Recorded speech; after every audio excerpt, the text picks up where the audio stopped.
If we talk for a moment about quality management as it impacts these generics companies, both in terms of the biosimilar and the traditional pharma, an awful lot of that, I think, as everyone knows, is manufactured outside of the United States, outside of North America, outside of Europe. And there are a couple of issues right now that are going to become significant in the next couple of years. The first one is the lack of automated systems in this area. But secondarily, even when they do have different kinds of quality management systems, and maybe they're around the document management of the SOPs themselves, maybe they're actually in what we tend to refer to as process management areas, the idea of complaints, deviations, CAPAs, and very importantly, change control. The content of these systems, as well as the systems themselves, tend to be in the native language.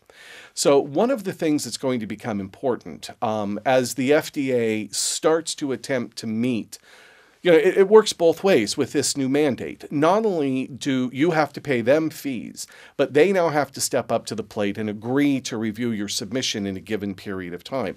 A period of time that is probably comparable to the PDUFA, the Pharmaceutical Drug User Fee Acts that exist today. So in order to meet those guidelines, pardon me, they're going to have to inspect your facility on site, and of course they're going to have to be able to inspect it in English. There's going to have a need, if not for the user interface of your system to be in English only, it's certainly going to have to be localizable so that your in-country users can use it in a native language, the FDA can inspect the system in English. That, again, is a technology solution and a fairly easy thing to overcome. What's going to become problematic is that the content itself is going to need to be in English as well. When they sit down to review your CAPA process and they can't understand what the CAPA is, there's going to be a problem. Now, a lot of these issues haven't really been worked out yet, and I think it's clearly understood that there will be always legacy content in a local language.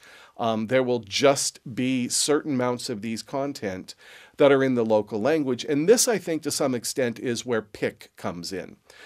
PIC is a standard that is evolving, that most of the North American and European countries belong to.